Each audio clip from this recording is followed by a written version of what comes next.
चलिए series number 6 देखते हैं।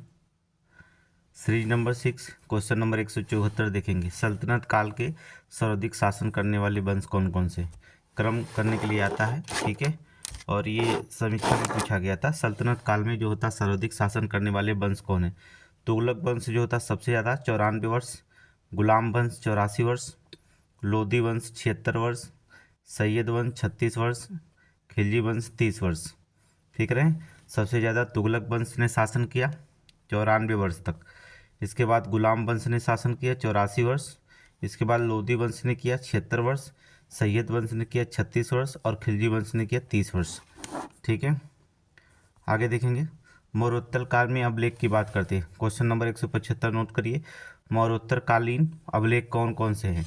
ठीक है, देखिए सारे क्वेश्चन कलेक्टेड हमने पढ़ा रहे हैं। ठीक है, ये हमारा वीडियो नंबर 6 होगा, मतलब 6वां PDF होगा हमारा। और हमने बताया कि 9 या 10 PDF में सारे ख़त्म कर देंगे। ठीक है, और वहाँ से जो होता है आपको पहले ही बता चुका है कि 50 से 60 क्वेश्चन जो होता है ये गारंटी होगी। कुछ लोग कमेंट कर रहे हैं कि सर अगर ना आया तो, भाई अगर 50 से 60 क्वेश्चन ना आया तो आप कमेंट में बताइएगा, लेकिन आपको पहले से कैसे निराशा होगी कि ना आएगा, क्योंकि अगर कि रिपीट कर रहा है तो ये तो 12 साल का क्वेश्चन हमने कलेक्ट किया है और कुछ नए भी डाले तो किताब से अलग पूछेगा नहीं। तो सारे क्वेश्चन हम खुद ही दे रहे हैं एक जगह, तो फिर आएगा क्यों नहीं? आप इस पहले ही निगेटिव हो जा रहे हैं तो पॉजिटिव कहाँ से बनेंगे बताइए।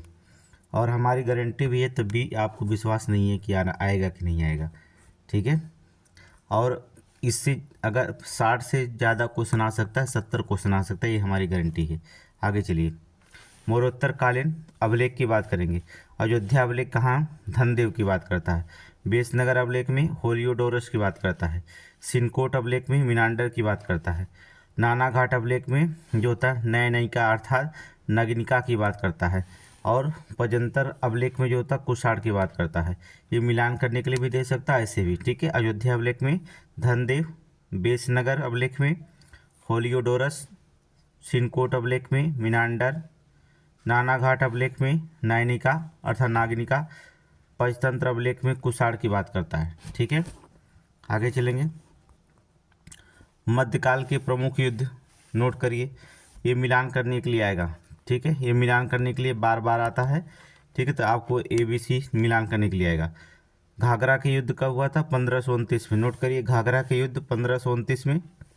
चौसा का युद्ध कब हुआ था? 1539 में। कन्नौज का युद्ध कब हुआ था? 1540 में। पानीपत की दूसरी लड़ाई कब लड़ी गई थी? 1556 में। तालीकोट का युद्ध हुआ 1516 में, 1565 में। और जो होता है हल्दी घाटी का युद्ध हुआ 1576 में। नोट करिए, फिर से नोट करिए, युद्ध की नोट करिए। घाघरा का युद्ध हुआ 1529, चौसा का युद्ध हुआ 1539, कन्नौज का युद्ध हुआ 1540, पानीपत की दूसरी लड़ाई लड़ी गई थी 1556 में, तालीकोटा का युद्ध हुआ था 1565 में, और हल्दी घाटी का युद्ध हुआ 1576 में। हल्दी घाटी का युद्ध हुआ कहाँ? 1576 में। नोट करिए, सारे युद्ध जितने पूछे गए हैं मिलान करने के लिए यह रखा गया था। ठीक है, 2 साल PCS में भी पूछे गए, 1 साल जो होता समीक्षा में पूछा गया कि ये युद्ध की मिलान करने के लिए। आप नोट कर लीजिए, मिलान कर लेंगे आराम से। आगे चलेंगे। नेक्स्ट, गुप्तकालीन से भूमि से संबंधित शब्दावलियाँ। गुप्त काल में जो होता है, क्वेश्चन नंबर 117 नोट करिए। क्वेश्चन नंबर 117 को नोट करिए। गुप्तकालीन से संबंधित शब्दावलियाँ जो होती हैं, भूमि से संबंधित शब्दावलियाँ का प्रयोग किया जाता था। चलिए क्षेत्र की बात करते हैं। कृषि भूमि करने वाली योग्य भूमि को क्षेत्र कैसे कहा जाता था? जो कृषि करने योग्य भूमि होती थी उसे क्षेत्र कहते थे। वास्तु किसे कहा जाता था? वास करने योग्य भूमि को वास्तु कहा जाता था। ठीक है, चारागाह भूमि किसे कहा जाता था? पशुओं को चरने योग्य भूमि को चारागाह कहा जाता था। चलेंगे और अर्थात सील किसे कहा जाता था? ऐसी भूमियाँ जो जोतने योग्य नहीं होती थी उन्हें सील कहते थे। ठीक है, ऐसी भूमि जो जंगली होती थी उसे अपृहत कहते थे, अपृहत कहते थे। ठीक है, नोट कर लिए। ये जो होता है सारे के सारे गुप्तकालीन शब्दावलियाँ हैं। क्षेत्र कृषि करने योग्य भूमि को, वास्तु वास करने भूमि को, चारागाह पशुओं को चारा योग्य भूमि को, सील जो होता है ऐसी भूमि जो जोतने की योग्य नहीं होती थी, और अपराहत जो ऐसी भूमि जो जंगली होती थी उसे अपराध कहा जाता था। ये शब्दावलियाँ थी गुप्तकालीन की, नोट कर लीजिए। आगे चलेंगे। यूरोपीय कंपनियों का आगमन का क्रम, देखिए ये पूछा गया था, आगमन का क्रम यूरोपीय कंपनियां समीक्षा अधिकारी में भी पूछा गया था। ठीक है, ये तो बार बार पूछा जाता है कि यूरोपीय कंपनियों का भारत में आगमन के क्रम। देखिए पहले पुर्तगाल आए थे कि इसकी स्थापना कब हुई थी, 1505 में। देखिए 1498 में तो आपको पुर्तगाली आ गए थे, वास्को डी गामा, लेकिन कंपनी की स्थापना पुर्तगाली की जो बनी वो 1505 में, इसलिए हम क्रम लिखेंगे तो 1505 ही मिलाएंगे। ठीक है, पुर्तगाल की स्थापना 1505, फिर इसके बाद डच आए 1602 में, फिर अंग्रेज आए फिर 1600 में। ठीक है, ईस्ट इंडिया कंपनी का स्थापना 1600 में, इसके बाद डेन कंपनी बनाई 1616 में, फिर फ्रांसीसी आए कितना 1664 में। तो क्रम आप देख लेंगे एक बार फिर से। पहले पुर्तगाल आए 1505, फिर डच जो था कंपनी स्थापना की 1602 में, फिर अंग्रेज ने अपनी कंपनी स्थापना की थी 1600 में, इसके बाद जो होता है डेन आए 1616 में, और फिर 1664 में। पुर्तगाल, डच, अंग्रेज, डेन और फ्रांसीसी। पुर्तगाल सबसे पहले आए थे और सबसे बाद में गए भी, याद रखिएगा, सबसे पहले आए और सबसे बाद में गए पुर्तगाल। भारत ने पुर्तगाल जो था भारत बहुत बाद में छोड़ा था। ठीक है, गोवा को जो था भी बहुत बाद में। आगे देखेंगे नेक्स्ट क्वेश्चन। पर्यावरण से जुड़े प्रमुख व्यक्तित्व महत्वपूर्ण क्वेश्चन है, ये तो 4 स्टार का क्वेश्चन है, ये तो आता ही आता है। ठीक है, पर्यावरण से जुड़े जो थे प्रमुख व्यक्तित्व, क्वेश्चन नंबर 179 नोट करिए, 179 नोट करिए, बहुत ही इंपॉर्टेंट क्वेश्चन है। देखिए रविंद्र कुमार सिन्हा को क्या कहा जाता है, dolphin man of India, note करिए, Ravindra Kumar Sinha dolphin man of India. Doctor Ramdev Mishra को क्या कहा जाता है, भारत में पारिस्थितिकी के जनक, डॉक्टर रामदेव मिश्र को भारत में पारिस्थितिकी के जनक। ठीक है, doctor Norman Borlaug, doctor Norman Borlaug को विश्व में हरित क्रांति के जन्मदाता, डॉक्टर नारमन बोरलॉग को विश्व में हरित क्रांति के जन्मदाता। डॉक्टर सलीम अली प्रसिद्ध पक्षी विज्ञान विशेषज्ञ, ये आपको बहुत बार क्वेश्चन पूछा गया है, बहुत बार क्वेश्चन पूछा गया। ठीक है, जब आप पूरी पीडीएफ पढ़ लेंगे, जब किसी क्वेश्चन को हल करेंगे आप, तब आपको पता चलेगा कि कैसे 60 से 70 क्वेश्चन पूछा जाएगा। सभी पीडीएफ अभी हम पूरा फुल पीडीएफ पढ़ा लेंगे आपको, तब पेपर हल करिएगा, आपको पता चलेगा, आप पढ़ते रहिएगा और सारे क्वेश्चन जो था आप इसमें से खोजिएगा। देखिए सब क्वेश्चन आपको मिल जाएगा, बस नोट बनाइए और नोट्स में से देखिएगा क्वेश्चन को, फिर ऑटोमेटिक आपको क्वेश्चन मिल जाएगा कि कहाँ से पूछा जाता है, कहाँ से नहीं पूछा जाता। कमेंट करने की ज़रूरत नहीं होती है। ठीक है, चलिए, सुंदरलाल बहुगुणा चिपको आंदोलन से संबंध है, चिपको आंदोलन से संबंध है। ठीक है, इसके बाद जो था पांडुरंग हेगड़े कर्नाटक के एप्को आंदोलन के नेतृत्व करता है। ठीक है, पांडुरंग हेगड़े जो होता है कर्नाटक के एप्को आंदोलन के नेतृत्व करता है। ठीक है, तो यहाँ पर देखेंगे, देखिए कुछ लोग पीडीएफ मांग रहे हैं, अर्थात पीडीएफ जो होता है कल मिल सकता है पीडीएफ आपको। ठीक है, पीडीएफ आप मिल सकता है, आप टेलीग्राम ज्वाइन कर लीजिएगा यहाँ पर। ठीक है, टेलीग्राम नीचे लिंक दिया जाता है, तो उस टेलीग्राम को जब आप ज्वाइन करेंगे, टेलीग्राम को जब आप ज्वाइन करेंगे तो टेलीग्राम को आपको सूचना मिल जाएगी कि पीडीएफ कैसे मिलेगा। ठीक है, पीडीएफ कैसे मिलेगा, टेलीग्राम पर जो होता है सूचना मिल जाएगी कि पीडीएफ कैसे दिया जाएगा, और परेशान होने की ज़रूरत नहीं है। ठीक है, आपको पीडीएफ मिल जाएगा कल तक, लेकिन आप टेलीग्राम को ज्वाइन करिएगा, वहाँ पर आपको सूचना दे दी जाएगी। आगे देखेंगे नेक्स्ट, फिर से देख लीजिएगा। रविंद्र कुमार सिन्हा को dolphin man of India, doctor Ramdev Mishra को भारत में पारिस्थितिकी के जनक, डॉक्टर नारमन बोरलॉग को जो था विश्व में हरित क्रांति के जन्मदाता, डॉक्टर सलीम अली को प्रसिद्ध पक्षी विज्ञान विशेषज्ञ, डॉक्टर सुंदरलाल बहुगुणा को, अर्थात सुंदरलाल बहुगुणा को अपिको आंदोलन से संबंध माना जाता है। पांडुरंग हेगड़े को जो था कर्नाटक में एप्को आंदोलन का नेतृत्व करता है, कर्नाटक में एप्को आंदोलन के नेतृत्व करता है। ठीक है, इनमें से एक क्वेश्चन पूछा जाएगा। आगे देखेंगे, डॉक्टर EMS स्वामीनाथन को, डॉक्टर EMS स्वामीनाथन को जो होता है भारत में हरित क्रांति के जनक माना जाता है, आपको बहुत बार क्वेश्चन पूछा गया है। ठीक है, EMS स्वामीनाथन को हरित क्रांति का जनक, डॉक्टर वर्गीज कुरियन को कई बार क्वेश्चन पूछा गया, प्रत्येक एग्जाम में पूछा गया है। भारत में श्वेत क्रांति या दूध क्रांति के जनक, नोट कर लीजिएगा, दोनों लोग 4 स्टार से भी ज़्यादा सवाल है, इन लोगों को तो पेपर में हमेशा पूछा ही जाता है। ठीक है, बाबा आमटे देखेंगे, नर्मदा बचाओ आंदोलन से संबंध है, बाबा आमटे नाम सुने होंगे। नर्मदा बचाओ आंदोलन से संबंध है। मेधा पाटेकर जो होते हैं नर्मदा बचाओ आंदोलन से नेतृत्वकर्ता थी। ठीक है, मेधा पाटेकर नर्मदा बचाओ आंदोलन के नेतृत्वकर्ता थे।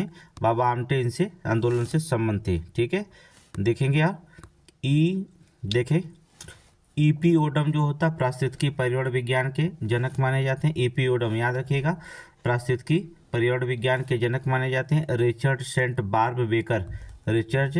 बार्ब मेकर इन्हें वृक्ष मानव कहा जाता है। ठीक है, रिचर्ड सेंट बार्ब बेकर इन्हें क्या कहा जाता है? वृक्ष मानव कहा जाता है। कैलाश सांखला इन्हें जो होता है टाइगर मैन ऑफ इंडिया कहा जाता है। ठीक है, कैलाश सांखला जो होते हैं इन्हें टाइगर मैन ऑफ इंडिया कहा जाता है। ठीक है, नोट कर लीजिए। ठीक है, यहाँ से तो एक क्वेश्चन फिक्स है। ठीक है, देख लीजिए। पांडुरंग हेगड़े कर्नाटक में एप्को आंदोलन नेतृत्व करता। Doctor M S Swaminathan Bharat में हरित क्रांति के जनक। डॉक्टर वर्गीज कुरियन भारत में श्वेत क्रांति या दुग्ध क्रांति के जनक माने जाते हैं। बाबा आमटे जो होता है नर्मदा बचाओ आंदोलन से संबंध थे। मेधा पाटेकर नर्मदा बचाओ आंदोलन के नेतृत्व करता थी। एपी ओडम पारिस्थितिकी एवं पर्यावरण विज्ञान के जो होते जनक माने जाते हैं। रिचर्ड सेंट बार्ब बेकर इन्हें वृक्ष मानव कहा जाता है। अर्थात कैलाश श्रृंखला जो होते हैं इन्हें टाइगर मैन ऑफ इंडिया कहा जाता है। रिचर्ड सेंट बार्ब बेकर याद रखिएगा, ये भी 4 स्टार के हैं, वृक्ष मानव कहा जाता है। ठीक है, एपी ओडम तो आप जान ही रहे हैं, पर्यावरण पारिस्थितिकी और पर्यावरण के जनक माने जाते हैं, इनको तो आप जानते हैं। आगे चलिए, पर्यावरण शब्दावलियाँ कुछ हैं। ठीक है, पर्यावरण शब्दावलियाँ कौन मोस्ट इंपॉर्टेंट है? क्वेश्चन नंबर 180 नोट करिए। क्वेश्चन नंबर 180, इसके पहले हमने 5 पीडीएफ पढ़ा चुके हैं। छठा पीडीएफ है हमारा, इसके पहले 5 पीडीएफ पढ़ा चुके हैं। ठीक है, छठा पीडीएफ है। चलिए, महत्वपूर्ण पर्यावरण शब्दावलियाँ देखिए क्या होता है। पहली शब्दावलियाँ होती सतत विकास। ये किसे कहा जाता है? सतत विकास की शब्दावलियाँ। सतत विकास, भावी पीढ़ी की आवश्यकताओं को ध्यान में रखते हुए संसाधनों का प्रयोग। ठीक है, भावी पीढ़ी को आवश्यकताओं को ध्यान में रखते हुए संसाधनों का प्रयोग जो होता है सतत विकास। ब्रटलैंड कमीशन 1987 में द्वारा अपनी आवर कॉमन फ्यूचर रिपोर्ट में इसे दिया गया था। ठीक है, कहाँ पर दिया गया था सतत विकास की अवधारणा? ब्रटलैंड कमीशन 1987 द्वारा। ठीक है, अपनी आवर कॉमन फ्यूचर की रिपोर्ट में इसे दिया गया था। कौन सा? सतत विकास की बात करते हैं। ठीक है, इसके बाद इको मार्क, ये तो बहुत बार एग्जाम में पूछा गया। इको मार्क याद रखिए। इको मार्क भारतीय मानक ब्यूरो द्वारा 1991 में दिया गया था। पर्यावरण अनुकूल उत्पादों को दिया जाता। ठीक है, पर्यावरण अनुकूल उत्पादों को दिया जाता। याद रखिएगा, पर्यावरण से संबंधित है, पर्यावरण अनुकूल उत्पादों में दिया जाता है इको मार्क। फिर दूसरा होता है एग मार्क। एग मार्क क्या होता है? कृषि खाद्य उत्पादों के पदार्थों पर दिया जाता। ठीक है, ये मिलान करने के लिए भी आया था, देख लीजिएगा। पीसीएस या समीक्षा में हमने पेपर हल करते समय लिखते समय देखा था, ये मिलान करने के लिए आया था। एग मार्क देखेंगे, कृषि खाद्य पदार्थों पर दिया जाता। कृषि खाद्य पदार्थों पर क्या किया जाता? दिया जाता। ठीक है, एग मार्क और इको मार्क। आगे चलेंगे, ग्रीन वाश की बात करते हैं। पर्यावरण संरक्षण के संबंध में झूठे वादे करना। पर्यावरण संरक्षण के संबंध में झूठे वादे करना ग्रीन वाश कहलाता है। हैबिटेट अर्थात आवास। ठीक है, एक विशेष स्थान जहाँ जीव रहते हैं उसे क्या कहा जाता है? आवास कहा जाता। ठीक है, हैबिटेट अंग्रेजी शब्द याद करिएगा, हैबिटेट। ठीक है, एक विशेष स्थान जहाँ जीव रहते हैं। ग्रीन वाश समझ गए, पर्यावरण संरक्षण से संबंधित झूठे वादे करना। ठीक है, एक मार्क समझ गए, मोस्ट इंपॉर्टेंट याद रखिएगा, कृषि खाद्य पदार्थों पर दिया जाता है। ठीक है, और इको मार्क तो बहुत इंपॉर्टेंट क्वेश्चन है। ये भारतीय मानक ब्यूरो द्वारा 1991 में जारी किया गया था, जो पर्यावरण अनुकूल उत्पादों में दिया जाता है, इको मार्क। ठीक है, आगे चलेंगे, नेक्स्ट क्वेश्चन। प्रमुख जो होता पर्यावरणीय शब्दावलियाँ की बात करते हैं। प्रमुख पर्यावरणीय शब्दावलियाँ की बात करते हैं। चलिए ठीक है, देखते हैं। पहला होता है लैंटिक आवास। लैंटिक आवास में देखेंगे स्थिर जल के आवास। लैंटिक आवास किसे कहा जाता है? स्थिर जल के आवास, जैसे तालाब, वेटलैंड्स, झील, उसे हम लैंटिक आवास कहते हैं। ठीक है, उसे हम लैंटिक आवास कहते हैं। स्थिर जल के आवास को, स्थिर जल के आवास को जो होता है जैसे तालाब हो गया, वेटलैंड्स हो गया, झील हो गए, इसे हम क्या कहते हैं, लैंटिक आवास कहते हैं। दूसरा होता है लोटिक आवास, लैंटिक आवास अलग, लोटिक आवास अलग। बहते जल के आवास को जैसे नदी झील को जो होता है, नदी और झील, ये जो होता है नदी और झरना, झील तो अस्थाई होती है, ठीक है। लोटिक आवास जो होता है बहते हुए जल के आवास को जो होता है हम जो होता है लोटिक आवास कहते हैं, नदी और झरना, ठीक है। नोट कर लीजिए क्योंकि अब मिलान करने के लिए आएगा तो फिर गलत मत करिएगा, नहीं तो दिक्कत होगी। नीचे अर्थात नीचे, ठीक है। इसे किसी जीव द्वारा अपने पारिस्थितिकी तंत्र में निभाई जाने वाली कार्यात्मक भूमिका के रूप में परिभाषित किया जाता है। किसको नीचे, अर्थात इसे किसी जीव द्वारा जो था अपने ही पारिस्थितिकी तंत्र में जो था निभाई जाने वाली कार्यात्मक भूमिका के रूप में जो था परिभाषित किया जाता है। इसे ग्रीनलैंड्स द्वारा दिया गया है, इसे ग्रीनलैंड्स द्वारा दिया गया है, याद रखना कौन, ग्रीनलैंड्स के द्वारा दिया गया नीचे। अर्थात आगे देखेंगे इकोसिस्टम, इकोसिस्टम देखिए, इकोसिस्टम मोस्ट इम्पोर्टेंट है, नोट करिए, बहुत ही इंपॉर्टेंट है इकोसिस्टम। जीवों के समुदाय और साथी जो होता हुआ है पर्यावरण जीवों में जिसमें वे रहते हैं, याद रखिएगा इकोसिस्टम जीवों का समुदाय और साथ ही वह पर्यावरण जीवों में रहते हैं। लेकिन इकोसिस्टम के कौन दिया था अवधारणा, ये पीसीएस में पूछा गया था, एजी टॉन्सले द्वारा जो होता है टर्म का प्रयोग किया गया है, ठीक है। इस टर्म का प्रयोग किया गया है किसके द्वारा, एजी टॉन्सले के द्वारा। इकोसिस्टम जो होता है जिसके द्वारा दिया गया शब्द, अर्थात एजी टॉन्सले के द्वारा इस टर्म का प्रयोग किया गया है, ठीक है। ये देखिए बहुत शॉर्टकट नोट्स चल रहे हैं, 22 दिसंबर तक शॉर्टकट चलेंगे, फिर आपको 24 दिसंबर के बाद जो होता है बोर्डिंग चलेगी आपकी। तो अगर समीक्षा पेपर अप्रैल में जाता है, समीक्षा पेपर अगर अप्रैल में चला जाता है या मार्च में चला जाता है तो 2 महीने का समय होगा जिसको हम एक विस्तार से वीडियो पढ़ाएंगे बोर्ड पर जो होता है, ठीक है। लेकिन इसके पहले जो होता है आपको इतनी शॉर्टकट वीडियो जो था पीडीएफ बनाई गई है, जो 50 से 60 क्वेश्चन आप एक हफ्ते में पढ़कर इसे ख़त्म करना है, और समय कम है इसलिए जो होता है ज़्यादा मेहनत करनी है आपके साथ। चलिए आगे चलिए। इकोसिस्टम अर्थात एजी टॉन्सले के द्वारा टर्म का प्रयोग किया गया था, ठीक है। आगे चलेंगे नेक्स्ट, कैरिंग कैपेसिटी की बात करते हैं, वहन क्षमता की बात करें, किसी निश्चित क्षेत्र में प्राणियों की संख्या की सीमा जिसमें पर्यावरण समर्थन कर सकता है, ठीक है। किसी निश्चित क्षेत्र में जो होता है पर्यावरण की जो होता है संख्या की सीमा जिसमें पर्यावरण समर्थन कर सकता है उसे वाहन क्षमता कहते हैं, ठीक है। वाहन कैरिंग कैपेसिटी।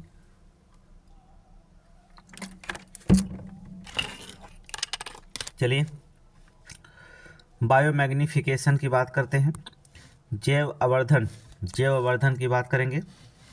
जैव अवर्धन जैसे फूड चेन में भारी धातुओं का प्रवेश तथा विभिन्न पोषण स्तरों पर इन धातुओं की बढ़ती सांद्रता, याद रखिएगा जैव अवर्धन की बात करेंगे। फूड चेन में भारी धातुओं का प्रवेश तथा विभिन्न पोषण स्तरों पर इन धातुओं की बढ़ती सांद्रता जो होती है, ठीक है, इसे जैव अवर्धन के श्रेणी में रखेंगे, ठीक है। फूड चेन में भारी धातुओं का प्रवेश और विभिन्न पोषण स्तरों पर धातुओं की बढ़ती सांद्रता जैव अवर्धन कहलाती। चलेंगे आगे देखेंगे नेक्स्ट क्वेश्चन, भाषा से संबंधित संवैधानिक प्रावधान, याद करिए क्वेश्चन नंबर 142 नोट करिए, बहुत ही इंपॉर्टेंट है, ठीक है। भाषा से संबंधित संवैधानिक प्रावधान जो आर्टिकल की बात करते हैं भाषा से, ये हमने पढ़ाया भी था विस्तृत में, यहाँ पर भी देखिए आपको क्वेश्चन यहाँ से बार बार पूछा जाता है। चलिए अनुच्छेद 343 की बात करें तो क्या है, संघ की राजभाषा है। संघ की राजभाषा क्या, हिंदी आप जानते हैं, और लिपि क्या है, देवनागरी होगी, ये आपको पता है, ठीक है। आर्टिकल जो होता है 343 के अंतर्गत संघ की राजभाषा जो होता है, संघ की राजभाषा हिंदी होगी, लिपि देवनागरी होगी, ठीक है। देवनागरी को दक्षिण भारत में नंद नागरी भी कहा जाता है, ठीक है, नंद नागरी लिपि भी कहा जाता है, याद रखिएगा दक्षिण भारत में नंद नागरी लिपि भी कहा जाता है, ठीक है।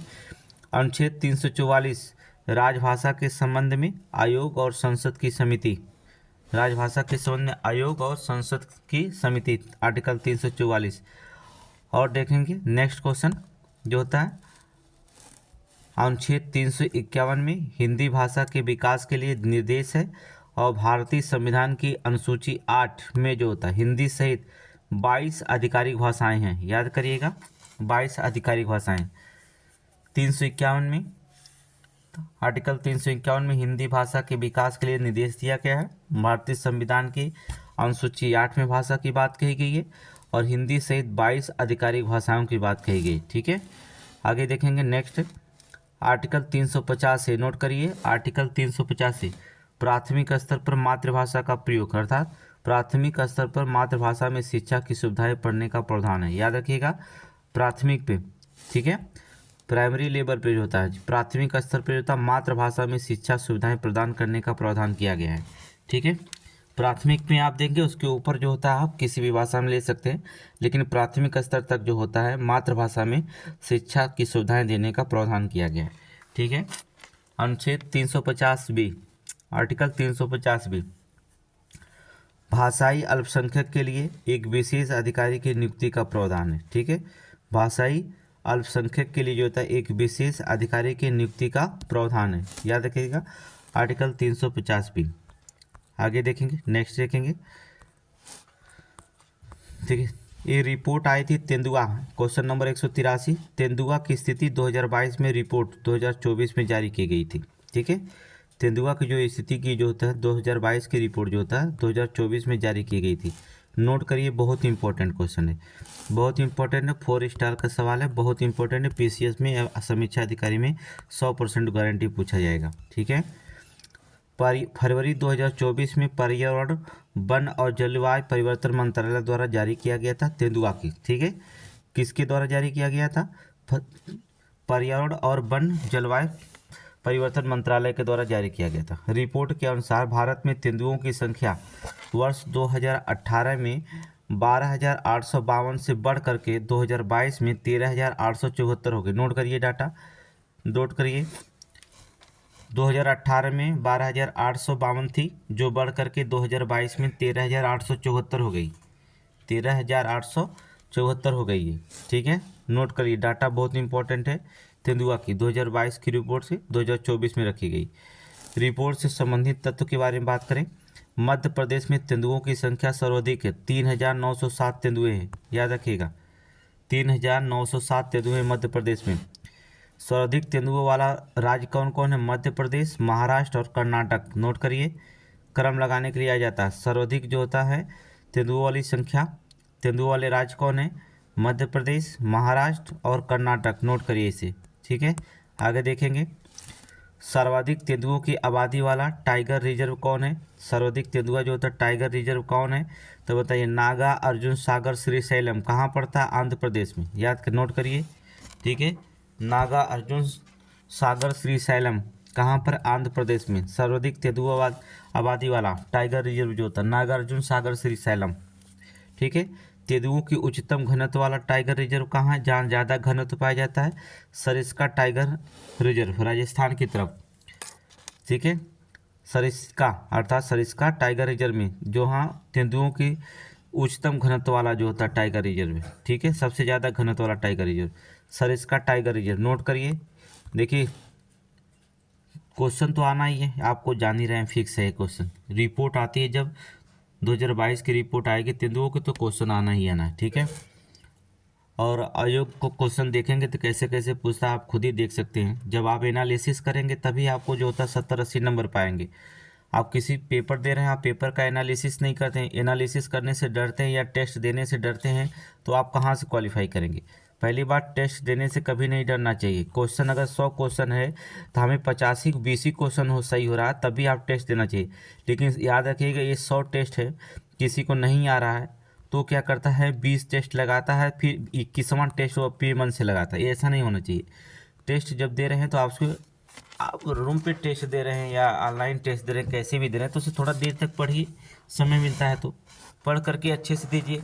अपना माइंड कर देखिए, किताब का माइंड छोड़ दीजिए। ठीक है, आप पढ़ें जो छोड़िए, आप उस पर अनुभव लगाइए, खुद ही आप टेस्ट में अच्छे नंबर लाएंगे। ठीक है, आगे चलिए, नेक्स्ट क्वेश्चन। आगे आपकी मर्जी है, लेकिन फिलहाल मैथ पूरा क्वेश्चन आपको दे रहा हूँ। ठीक है, राज्य और संघ शासित संख्या की बात करें, मध्य प्रदेश में 3,907, महाराष्ट्र में 1,985, कर्नाटक में 1,879 और उत्तर प्रदेश में 371 तेंदुए पाए जाते हैं। याद रखिएगा, उत्तर प्रदेश में 371 तेंदुए पाए जाते हैं। उत्तर प्रदेश में देखेंगे सबसे कम तेंदुओं की संख्या पाई जाती। ठीक है, चलिए उत्तर प्रदेश में सबसे ज़्यादा क्या पाई जाती है? मवेशियाँ पाई जाती हैं। आगे चलेंगे। सर्वोच्च न्यायालय से संबंधित प्रमुख अनुच्छेद, क्वेश्चन नंबर 184 नोट करिए। सर्वोच्च न्यायालय से संबंधित प्रमुख अनुच्छेद मोस्ट इंपॉर्टेंट क्वेश्चन है। ठीक है, चलिए देखा जाएगा। अनुच्छेद 124 सर्वोच्च न्यायालय की स्थापना की बात करता है। अनुच्छेद 124 सर्वोच्च न्यायालय की स्थापना की। अनुच्छेद 125 में न्यायाधीशों के वेतन। अनुच्छेद 124 कार्यवाहक मुख्य न्यायाधीश की नियुक्ति। अनुच्छेद 124 के तहत कार्यवाहक मुख्य न्यायाधीश की नियुक्ति होती है। अनुच्छेद 127 में तदर्थ न्यायाधीशों की नियुक्ति होती है। ठीक है, अनुच्छेद 128 में उच्चतम न्यायालय की बैठक में सेवानिवृत्त न्यायाधीश की उपस्थिति। उच्चतम न्यायालय की बैठक में सेवानिवृत्त न्यायाधीशों की उपस्थिति। ठीक है, देखेंगे आगे देखेंगे 129 में। देखिए आर्टिकल 129 में, अनुच्छेद 129 में उच्चतम न्यायालय का अभिलेख न्यायालय होना। ठीक है, उच्चतम न्यायालय का अभिलेख न्यायालय होना, आर्टिकल 129। अनुच्छेद 136 में देखेंगे आप, उच्चतम न्यायालय में अपील के एक विशेष अवकाश। उच्चतम न्यायालय में जो होता है अपील का एक विशेष अवकाश होता है। अनुच्छेद 137 में देखेंगे, उच्चतम न्यायालय द्वारा निर्णय या आदेशों की समीक्षा। ठीक है, 137 में उच्चतम न्यायालय द्वारा निर्णय या आदेशों की जो होती है समीक्षा की गई है। आर्टिकल 141 में देखेंगे, आर्टिकल 141 नोट करिए, भारत के सर्वोच्च न्यायालय का निर्णय और सभी न्यायालयों पर बाध्यकारी होगा। ठीक है, भारत का सर्वोच्च न्यायालय का जो निर्णय होगा वो सभी न्यायालयों पर बाध्यकारी होगा। ठीक है, बाध्यकारी होगा, मानना अनिवार्य होगा। आर्टिकल 141 में। नेक्स्ट अगला देख लीजिए, फिर से देख लीजिए।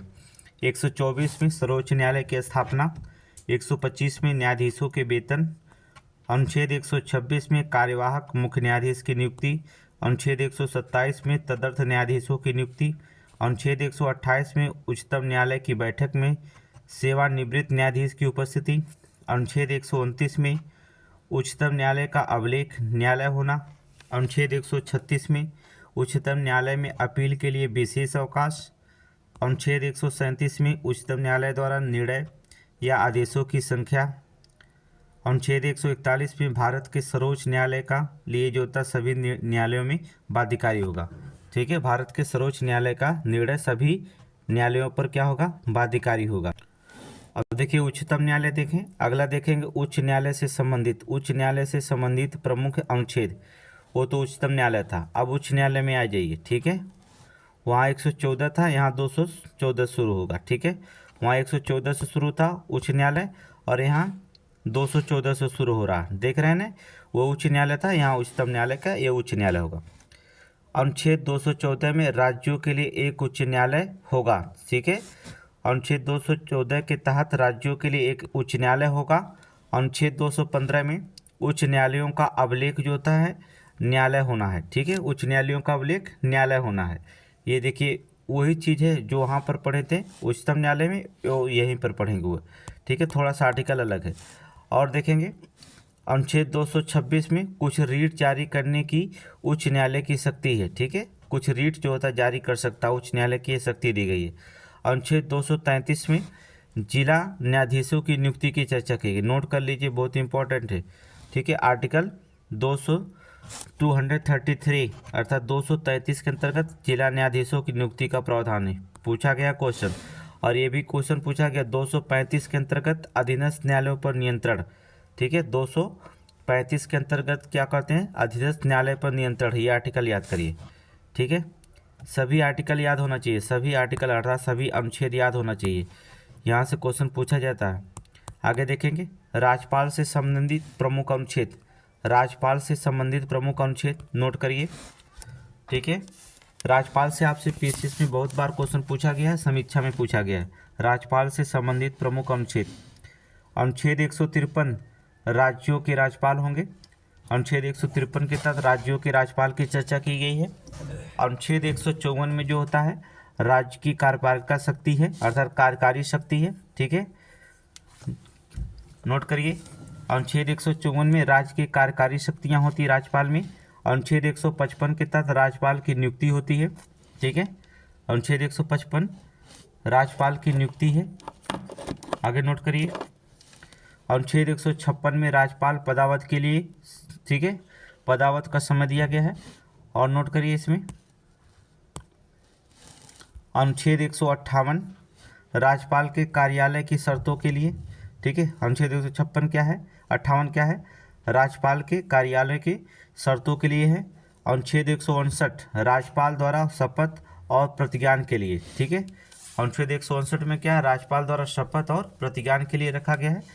अनुच्छेद 160 जो तक कुछ आकस्मिकताओं में राज्यपाल के कार्यों के निर्वहन के लिए बात की गई है। ठीक है, कुछ आकस्मिकता में जो होता है राज्यपाल अपने कार्यों के निर्वहन की बात कर चर्चा कर सकता है। 160 में देखेंगे, 161 में देखेंगे, आर्टिकल 161 में राज्यपाल की क्षमा देने की शक्ति के लिए कही है। ठीक है, आर्टिकल 161 के तहत राज्यपाल जो था क्षमा देने की शक्ति दी गई है।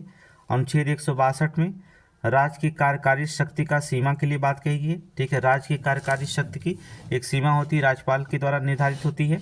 ठीक है, अनुच्छेद 163 में देखेंगे, राज्यपाल की सहायता और सलाह के लिए देने के लिए मंत्रिपरिषद के लिए बात की गई है। ठीक है, क्या है, अनुच्छेद 163 में राज्यपाल को सहायता और सलाह देने के लिए मंत्रिपरिषद गठित की गई है। ठीक है, आगे देखेंगे, अनुच्छेद 164 में जो होता मंत्रियों की नियुक्ति, कार्यालय, वेतन और अन्य जैसे प्रावधानों की बात की गई। ठीक है, फिर से नोट करिए एक बार देख लेते हैं। 153 में राज्यों के राज्यपाल, 154 में राज्य की कार्यकारी शक्ति, 155 में जो होता है राज्यपाल की नियुक्ति, 156 में राज्यपाल की पदावत समय, 158 में राज्यपाल की कार्यकालय शर्तें जो होती कार्यालयों की शर्तें। अनुच्छेद 159 में राज्यपाल द्वारा शपथ और प्रतिज्ञान। अनुच्छेद 160 में कुछ आकस्मिक में राज्यपाल अपने कार्यों के निर्वहन की चर्चा। अनुच्छेद 161 में राज्यपाल की क्षमा देने की शक्ति बात की गई है। अनुच्छेद 162 में राज्य की कार्यकारी शक्ति की सीमा की बात कही गई है। अनुच्छेद 163 में राज्यपाल को सहायता और सलाह देने के लिए मंत्रिपरिषद गठित है। ठीक है, अनुच्छेद 164 में मंत्रियों की नियुक्ति, कार्यालय, वेतन, अन्य जैसे प्रावधानों के लिए राज्यपाल कार्य करता है। ठीक है, अनुच्छेद इतना अनुच्छेद 100। ठीक है, नोट कर लीजिए, राज्यपाल से क्वेश्चन पूछा जाता है, हमें बताने की जरूरत नहीं, आप पीसीएस देते हैं, आपको पता है। ठीक है, आगे देखेंगे, मूल कर्तव्य सोवियत संघ के से लिया गया, आपको हमने पहले ही बता दिया था। मूल कर्तव्य को जो होता है सोवियत संघ से लिया गया था, हमने पहले बता दिया था। इससे संबंधित तथ्य की बात करते हैं। मूल कर्तव्य किससे लिया गया था, सोवियत संघ से। ठीक है, ये इससे संबंधित तथ्य। क्वेश्चन नंबर 187 नोट करिए, मोस्ट इंपॉर्टेंट क्वेश्चन है 4 स्टार का, ये आना है, इसे तय है, नोट करिए तुरंत। 42वां संविधान संशोधन द्वारा 1976 में जोड़ा गया था। ठीक है, मूल कर्तव्य कब जोड़ा गया था, 42वां संविधान संशोधन द्वारा 1976 में जो ईस्वी में जोड़ा गया था। ठीक है, सरदार स्वर्ण सिंह समिति की संतुष्टि पर 1976 के लिए बाद भारतीय संविधान में जोड़ा गया। सरदार स्वर्ण सिंह समिति की संतुष्टि पर किसके कहने पर जोड़ा गया था, रिपोर्ट में सरदार स्वर्ण सिंह समिति, याद रखिए, नोट करिए, सरदार स्वर्ण सिंह समितियाँ। ठीक है, संतुष्टि पर जो था 1976 में भारतीय संविधान में जोड़ा गया था मौलिक कर्तव्य। ठीक है, कहाँ पर किया गया, रखा गया है, अनुच्छेद 51 क के अंतर्गत है। ठीक है, कुल 10 मूल कर्तव्य को शामिल किया गया था, लेकिन वर्तमान में कितने मूल कर्तव्य हो गए हैं, 11 है। याद रखिएगा, पहले 10 थे, 11 है।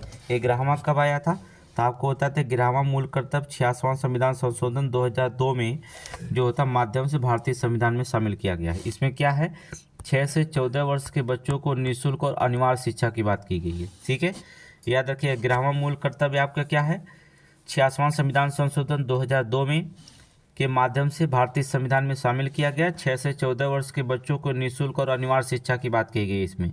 ठीक है, और आर्टिकल अगर पूछा जाएगा किस में रखा गया, तो 21A में, अनुच्छेद 21A में, याद करिए, अनुच्छेद 21A में। सभी प्रिंट नहीं हो पाए, छूट गया होगा।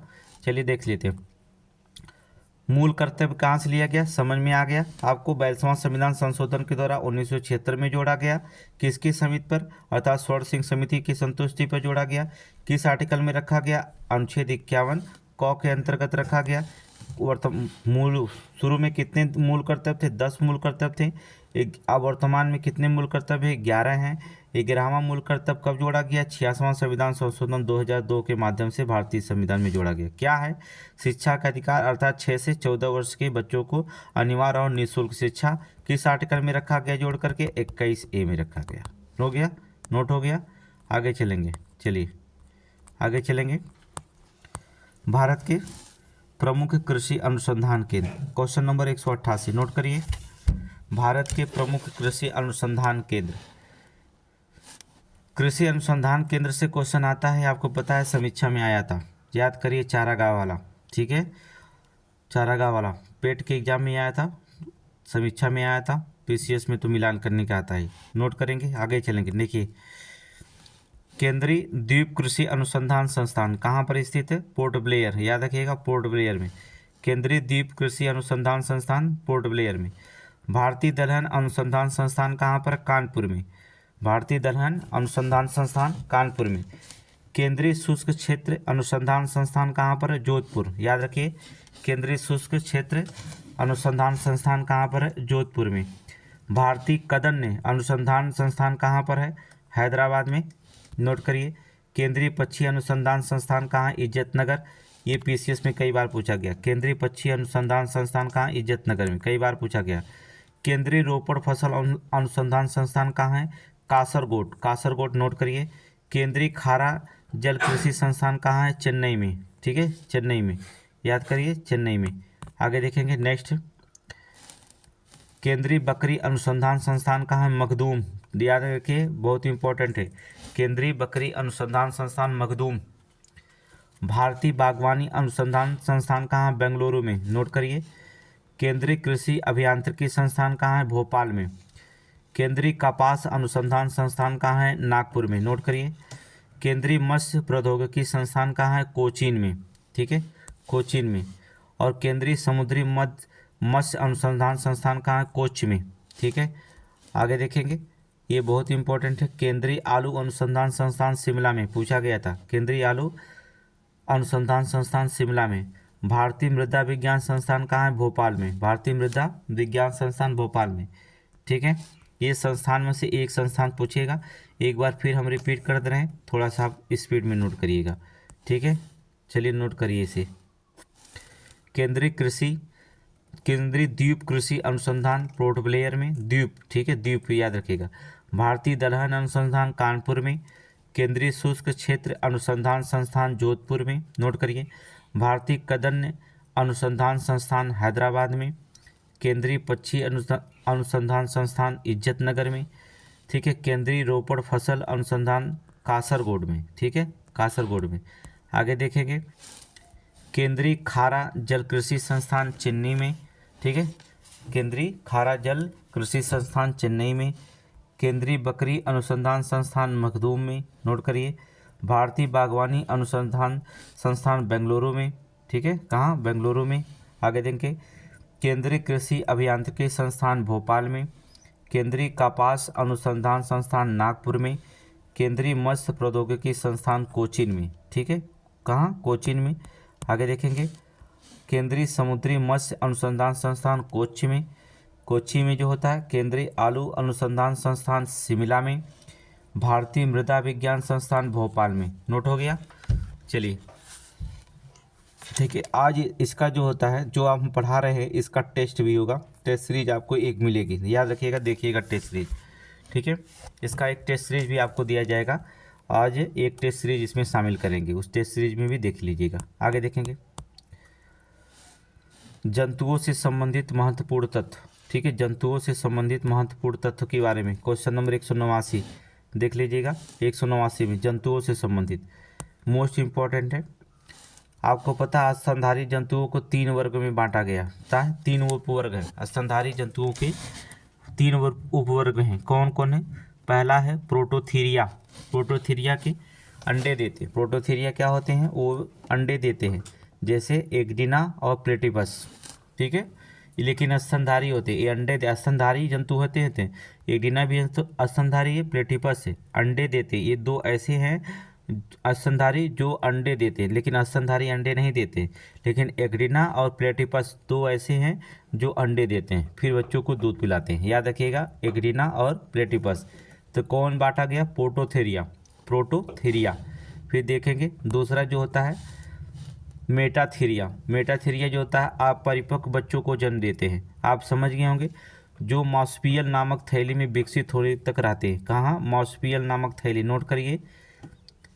मेटाथेरिया अपरिपक्व बच्चों को जन्म देते हैं जो मॉस्पियल नामक थैली में जो होता है विकसित होने तक रहते हैं। उदाहरण जैसे कंगारू, देख रहे होंगे कंगारू के बच्चे जो होते हैं, अर्थात कंगारू। चलिए देखते हैं। तो समझ गए होंगे, मेटाथेरिया समझ गए होंगे। चलिए ठीक है, आगे देखेंगे। यूथीरिया पूर्ण विकसित शिशुओं को जन्म देते हैं। कौन? यूथीरिया जो होता है पूर्ण विकसित शिशुओं को जन्म देते हैं, जैसे मनुष्य। ठीक है, पूर्ण विकसित शिशुओं को जन्म देते हैं। तो मनुष्य कहाँ आता है? यूथीरिया में आता है। मनुष्य हो गया, कुत्ता हो गया, गाय हो गई, भैंस हो गई, ये सब क्या है? यूथीरिया के अंतर्गत आते हैं। समझ गए? आगे चलेंगे। स्तनधारी वर्ग से रक्त का सबसे अधिक तापमान बकरी का होता है। याद रखिए, स्तनधारी वर्ग में क्या? रक्त का अधिक तापमान बकरी का होता है, जो औसतन 39 डिग्री सेल्सियस होती है। ठीक है। डक बिल्ड प्लेटिपस एकमात्र विषैला स्तनधारी है। याद रखिएगा, स्तनीय है। डक बिल्ड प्लेटिपस एकमात्र जो होता है विषैला स्तनीय है। ठीक है। नेक्स्ट देखेंगे, जंतु वर्ग और उनके हृदय के चैम्बर की संख्या। आपको पता, क्वेश्चन नंबर 190। ये क्वेश्चन बहुत इंपॉर्टेंट है। जंतु वर्ग और उनके हृदय की चैम्बर की संख्या। ठीक है, हृदय की चैम्बर की संख्या की बात करेंगे। चलिए देखते हैं।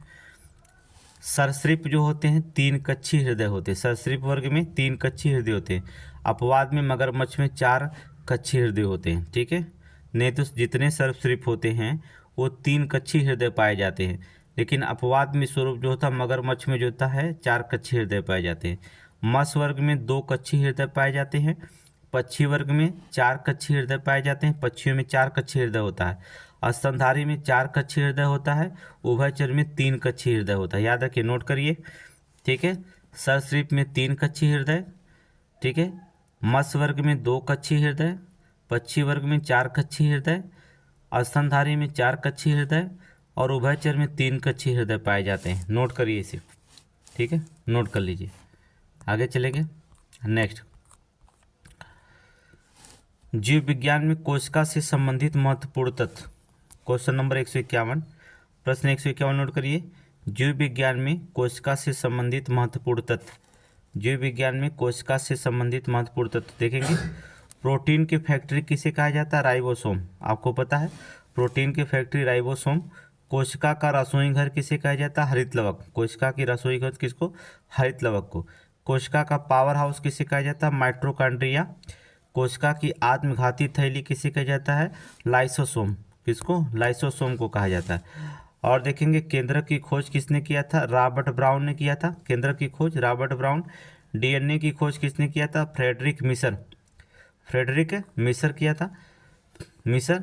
डीएनए का डबल जो होता है हेलिक्स मॉडल किसने दिया था? वाटसन और क्रिक। मोस्ट इंपॉर्टेंट है, डीएनए का डबल हेक्सिल जो होता है हेलिक्स मॉडल किसने दिया था? वाटसन और क्रिक। नोट करिए, फिर से देख लीजिए एक बार। प्रोटीन की फैक्ट्री किसे कहा जाता है? राइबोसोम। कोशिका का रसोई घर किसे कहा जाता है? हरित लवक। कोशिका का पावर हाउस किसे कहा जाता है? माइटोकॉन्ड्रिया। कोशिका की आत्मघाती थैली किसे कहा जाता है? लाइसोसोम। केंद्रक की खोज किसने किया था? Robert brown. डीएनए की खोज किसने किया था? Friedrich Miescher. ठीक है, डबल डीएनए अर्थात डबल हेलिक्स मॉडल की खोज किसने किया? तो वाटसन और क्रिक। वाटसन और क्रिक ने किया था। ठीक है, आगे देखेंगे। क्वेश्चन नंबर 192 देखेंगे। क्वेश्चन नंबर 192, अर्थव्यवस्था से संबंधित महत्वपूर्ण शब्दावलियाँ। अर्थव्यवस्था से संबंधित महत्वपूर्ण शब्दावलियाँ मोस्ट इंपॉर्टेंट है कि अर्थव्यवस्था से कौन सी शब्दावलियाँ का प्रयोग किया जाता है। ठीक है, क्वेश्चन जो पूछा गया। पहला, राजकोषीय घाटा देखेंगे। ठीक है, ऋणादानों को घटाकर कुल प्राप्तियों की तुलना में कुल व्यय की अधिकता होती है। ठीक है, ऋणदानों को क्या करेंगे? घटाकर जो होता है कुल प्राप्तियों की तुलना में कुल व्यय की अधिकता हो, उसे हम क्या कहते हैं? राजकोषीय घाटा निकाला जाता है। बजटीय घाटा कैसे निकाला जाता है? कुल प्राप्तियों की तुलना में कुल व्यय को अधिकता, ठीक है, कुल प्राप्तियों की तुलना में कुल व्यय की अधिकता से हम क्या निकाल सकते हैं, बजटीय घाटा निकाल सकते हैं, समझ गए, ठीक है। चलिए आगे देखेंगे, राजस्व घाटा देखेंगे किसे कहा जाता है, राजस्व प्राप्तियों की तुलना में राजस्व व्यय की अधिकता, ठीक है। कहने का मतलब जो था, राजस्व घाटा कब कहेगा, जब व्यय ज़्यादा हो रहा है और प्राप्तियां कम हो रही हैं, ठीक है। तो क्या हो रहा है, कहने का मतलब हानि ज़्यादा हो रही है, लाभ कम हो रहे हैं, सीधे सीधे समझ गए कि नहीं, व्यय समझ रहे हैं कि नहीं आप लोग, राजस्व प्राप्त तो समझ रहे हैं, पीसीएस के एग्जाम में एटीएम बनेंगे तो समझना ही होगा आपको, राजस्व घाटा, ठीक है। प्राथमिक घाटा किसे कहा जाता है, ऋण अदानों तथा ऋणादानों और ब्याज अदायगियों को घटा दिया जाए और कुल प्राप्तियों की तुलना में कुल व्यय की अधिकता हो, कुल प्राप्ति की तुलना में कुल व्यय की अधिकता हो, ठीक है। तो हम उसे क्या कहेंगे, प्राथमिक घाटा कहा जाता है, समझ गए आप। इन तीनों घाटाओं, चार घाटाओं को याद रखेंगे, बहुत इंपॉर्टेंट क्वेश्चन है।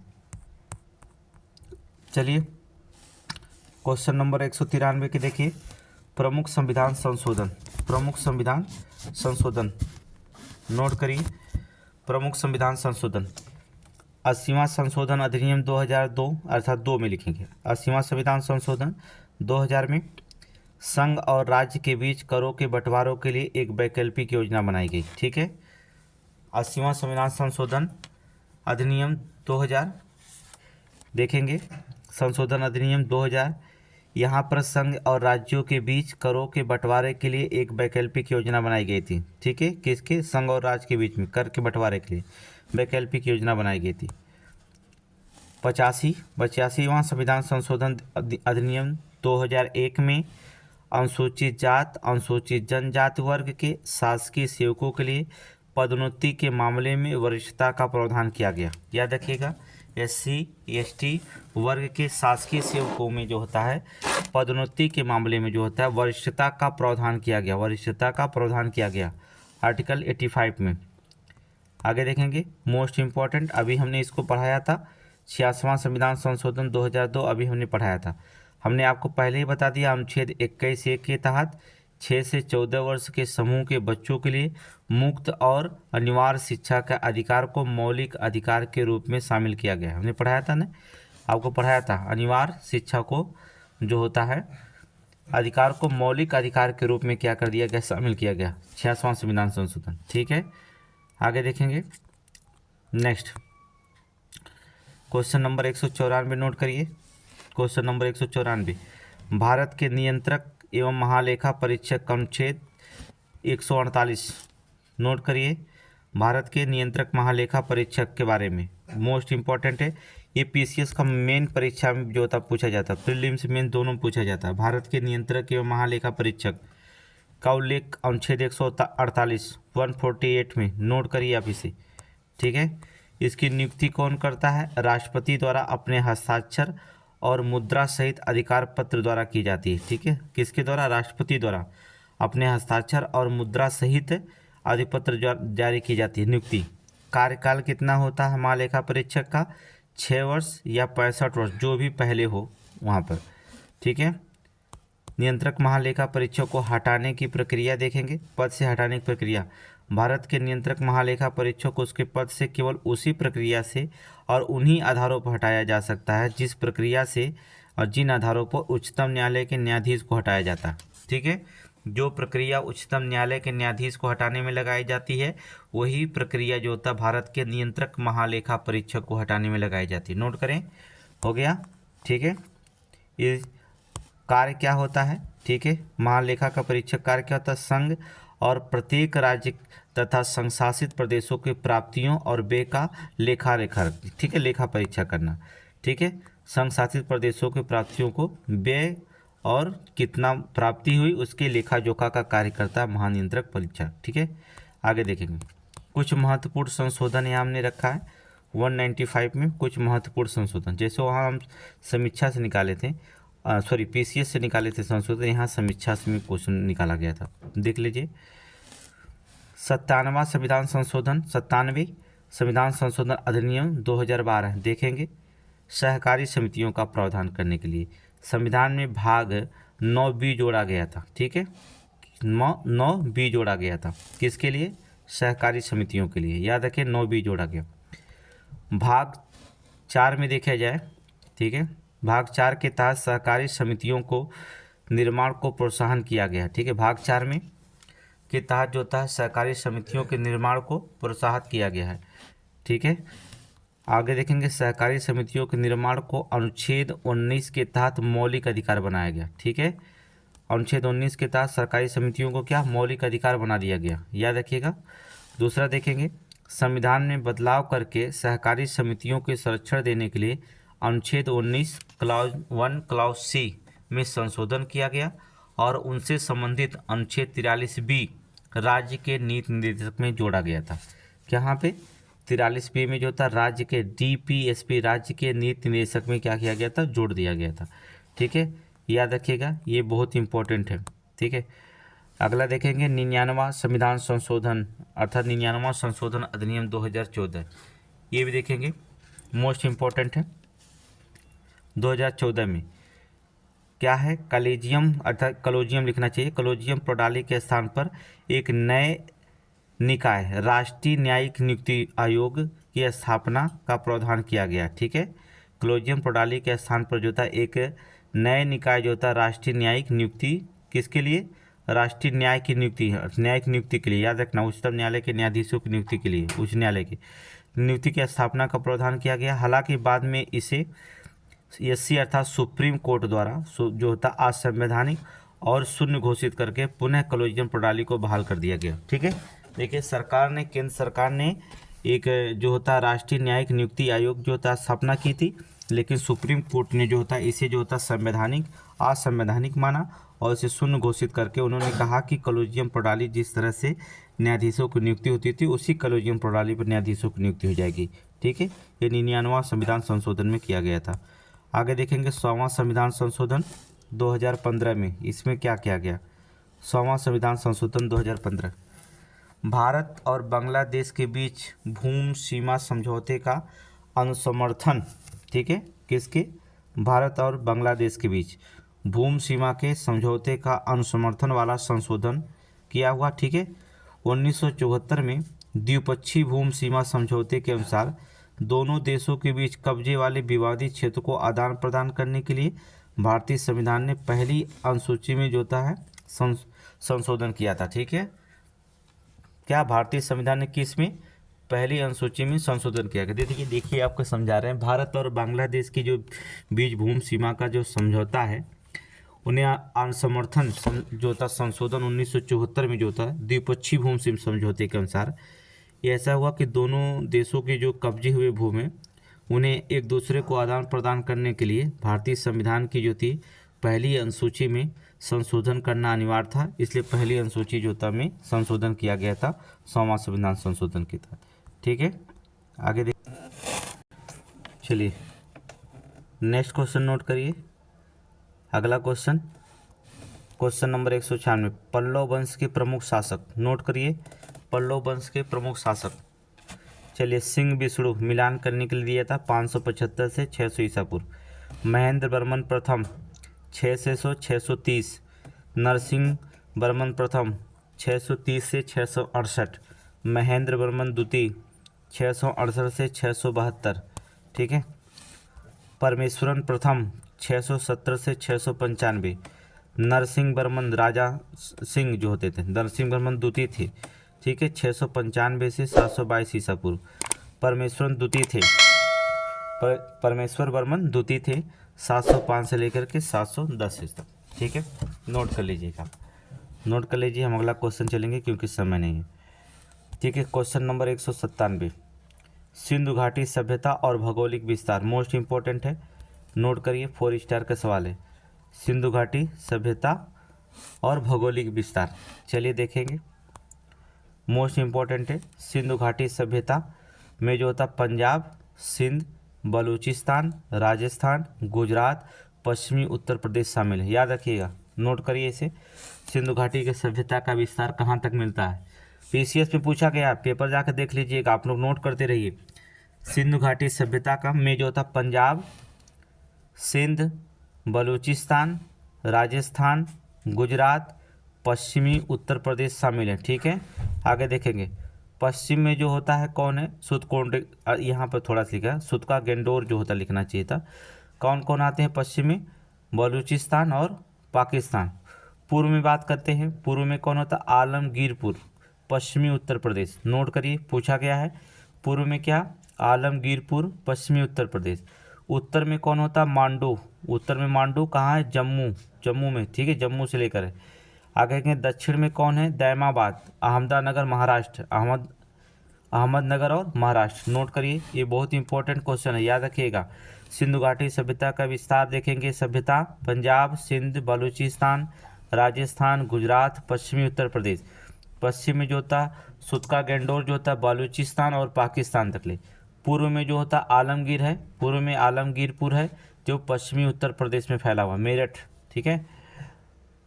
और उत्तर में जो होता मांडू है जो क्या करेंगे? जम्मू से लेकर के फैला हुआ, ठीक है। और दक्षिण में जो होता है दैमाबाद है, अहमदनगर और महाराष्ट्र, ये दोनों सिंधु घाटी सभ्यता के। नोट करिए, यहाँ से क्वेश्चन बार बार पीसीएस में पूछा जाता है। आगे देखेंगे क्वेश्चन नंबर 198 नोट करिए। विजयनगर साम्राज्य की महत्वपूर्ण शासक, मोस्ट इंपॉर्टेंट है, यहाँ से पीसीएस में कई बार पूछा गया क्वेश्चन। विजयनगर साम्राज्य के महत्वपूर्ण शासक 2019 में कि 18 में जो था हमने देखा कि यहाँ दक्षिण भारत से बहुत सारे इतिहास के क्वेश्चन दक्षिण भारत से ही सारे पूछे गए थे, ठीक है।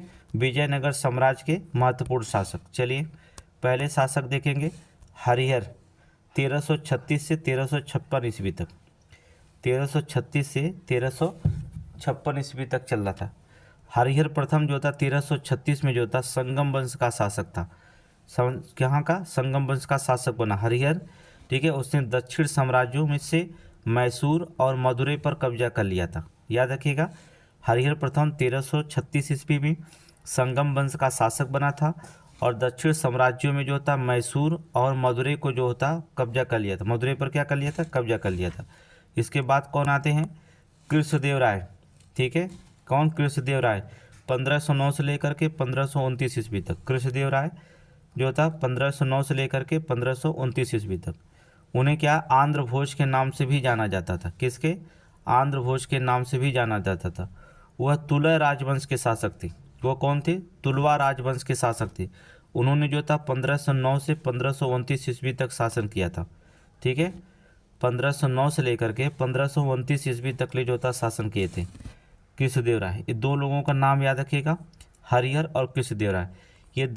ये जो थे विजयनगर साम्राज्य के महत्वपूर्ण शासक थे। इन्हीं दोनों लोगों को पीसीएस में पूछा गया था, इसलिए हमने इनको बता दिया आपको। अब आपकी जिम्मेदारी है, ठीक है।